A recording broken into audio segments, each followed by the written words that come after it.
Hello, Brazilian people. Allowed me to introduce myself just as anonymous. Yes. Only anonymous, because I'm nothing more than an idea. We want to clarify some recent developments in this video. We are here, again, to show to Brazilians what is being done by the government of Rio de Janeiro, and other several states, such as Pernambuco. Instead of putting on the agenda the request made at protest, and fulfill our requirements and demands for social improvement and political morality, they're prioritizing the repression of our right to free expression. As you know, some black bloc administrators from Rio de Janeiro were arrested without clarified legitimacy. Police said that it's just the packaging. We believe that's because they fear the power of our voice, our manifestations or criticizes. They want to silence us. But they won't succeed. Our police are militarized and trained to confrontation. Instead of intimidated people, they should protect us from possible infiltrated groups, which is the police duty, at least, in democratic countries. Who cares confrontation? Not us. We are its main victims, anonymous. We want to communicate that this kind of action was already expected, and it will make us stronger on the fight for our rights. For their rights, and the rights of those who still do not understand what is happening, and don't support us. This orchestrated demoralization by those in power only aims to vanish the movement and turn the society against us. We would like you to notice how quickly justice has acted to arrest these people, and how slow and inefficiently they work in other cases. There is something strange about it. Does and still does not understand why. While their criminalization are masks, the public ministry is safe and hiding under the mask of the secret vote, to legitimize the plundering of public money. Doesn't it sound like a curious contradiction?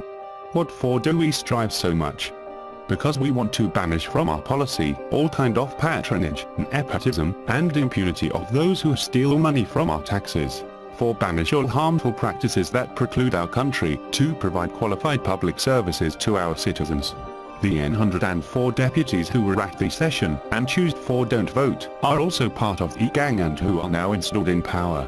They do not represent us. They hold a power that we legitimized through our demonstrations. Real Brazilians won't forget it. Wait, pillagers of our nation, your time is coming. The rulers are bent on silencing the voice of Kansas people, and for that, they're adopting a path of repression and demoralization. A path that will result in increasingly repressive measures. It's their interest bring us terror, fear, silence and conformism. But it won't happen with us. When Sergio Cabral, governor of Rio de Janeiro, issued a decree suppressing individual freedoms, many voices were raised against this dictatorial act. Now that social movements are being criminalized and charging protesters for conspiracy, we want to see what kind of media will stand up against the abuse coming from a government that has proven links with the militia and death squads. Let us not be cowed. These streets and squares belong to us. Under political repression, populace struggle our lives. We can't let they oppress our voice. We will not give up. We have an objective, and we will face it until the end. The government should be afraid. By now, we are demonstrating it through online deeds, but at the September 7th, we'll show it at these streets. We must remind them that we haven't given up. We don't want another empty pronouncement from our president. We want changes. We will not stop here, our struggles are not in vain, our efforts were not for that. We thank all of you. We are anonymous. An idea cannot be contained or trapped. Even less silenced. We're waiting.